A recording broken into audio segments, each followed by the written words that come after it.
Hey, how about that sound, man? Huh? Welcome again. I decided to give you the full impact view by pulling the camera back of the entire kit because most people haven't even seen the entire kit. But really, I wanted to give you the probably what might be the last look of this wonderful place that I record, known as my basement.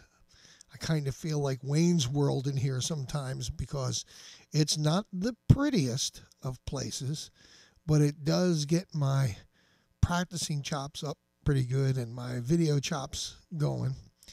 I'm going to be using some new backdrops, I think, to try to clean up the extravaganza that you see in the back. But for now, just bear with me.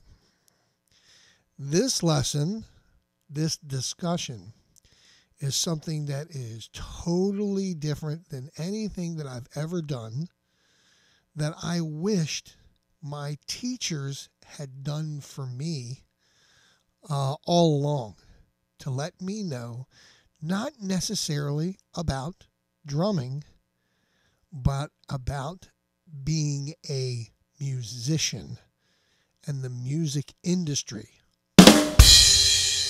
Oh boy.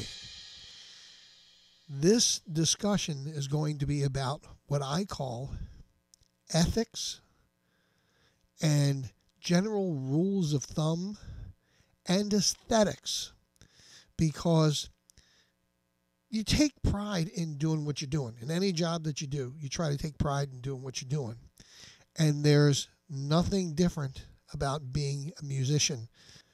I know there are a lot of stereotypes about being a musician, but I want to give you the behind the scenes, I guess, ideology that needs to happen in being a musician that I wish my instructors had told me, because it has made me more successful. It has made me more diligent with what I'm doing. It's made me more disciplined as well. There's something that doing this, being a drummer in particular, it kind of like exposes your whole entity, your whole soul when you play. And those of you who play know that when the lights come on, you go someplace else. The whole world just lights up and turns around while you're on stage, and it makes you a different person altogether. One of the things that I want to discuss is about the band lifestyle. Now, I'm not talking about the parties and things like that. I'm talking about your fellow musicians and how you talk and react with them. By that I mean, okay, let me give you an ideology that was taught to me once, but should have been really drummed into my head. I was having a discussion about a recording session, and a recording session starting at 9 a.m. I was told once, if you have a recording session that starts at 9 a.m., that doesn't mean you get there at 9 o'clock and are ready to play by 9:15 or 9:20, however long it takes you to warm up. That really means, especially when time is money, if you have a recording session starting at 9 a.m., you are there, set up, warmed up, ready to play note 1 at 9 a.m., whether you're going to play a note then or not. That's what the gig of being a true musician calls for. That's what a professional calls for. What you are doing is respecting everyone's time. The engineers, your fellow musicians, everything. Set the example, because it will help you in the long run. It helps you get along, first off. Have you ever been there sitting waiting on guys going, boy, I hope he gets here in the next 10 minutes or else I'm going to book. You ever done that? Well, you shouldn't have to do that, and you shouldn't have to put up with that. I know you do, but you shouldn't have to. Be respectful of your players, your fellow players. You're a band. You're not just one guy. You're in a session. You're recording as a team. You're not just the one person who's just on call. Okay? Even if you are hired as the one person on call, you can't act like that. You have to sit down there and be as professional as you can during the whole process. And by the way, if someone's trying to give you instructions, the last thing while they're talking to you is you go, and they're talking. That's just crazy because it just drags down time like crazy, and you don't want to do that. Like I said, time is money. So be professional. Another thing about that is an aesthetic that goes by the wayside a lot of times, and this is for the band environment.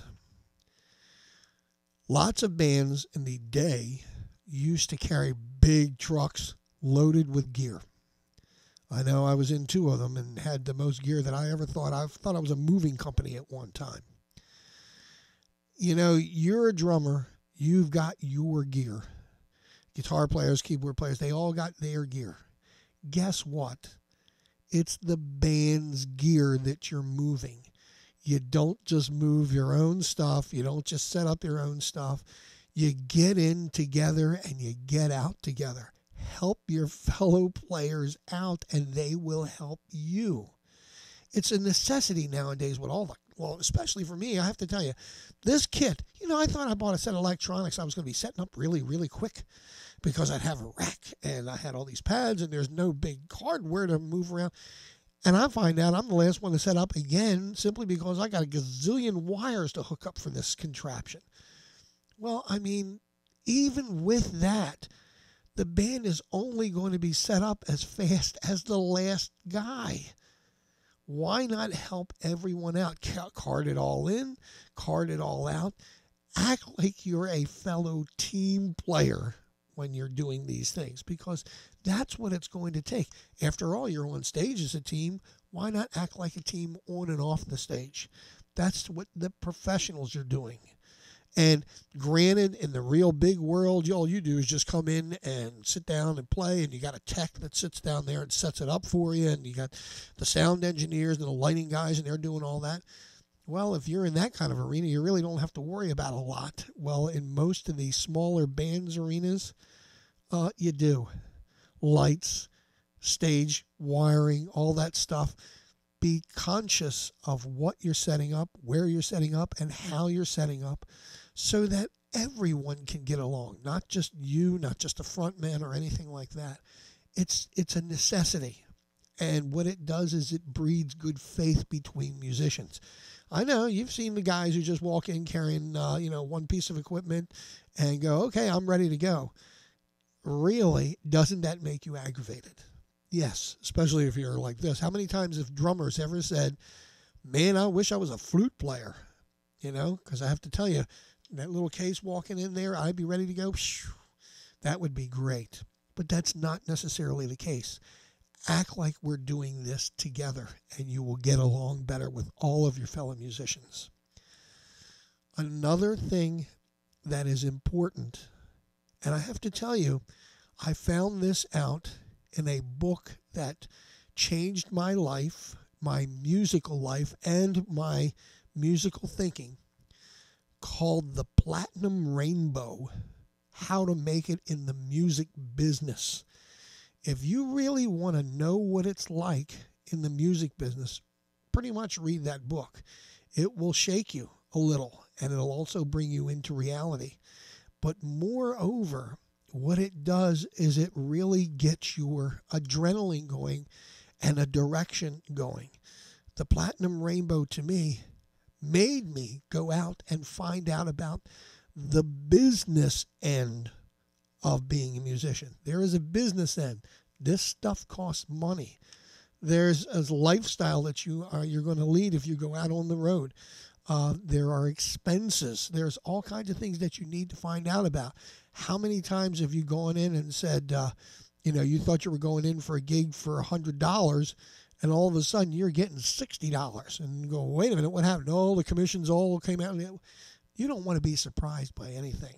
So with this little talk, this is a professional talk. This has nothing to do with the playing aspect of it.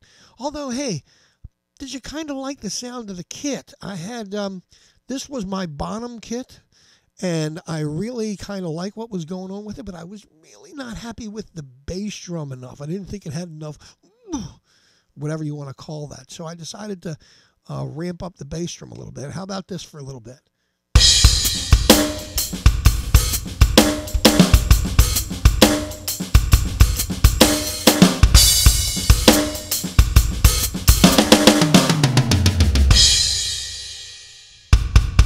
Not bad, and it's not just reverb too.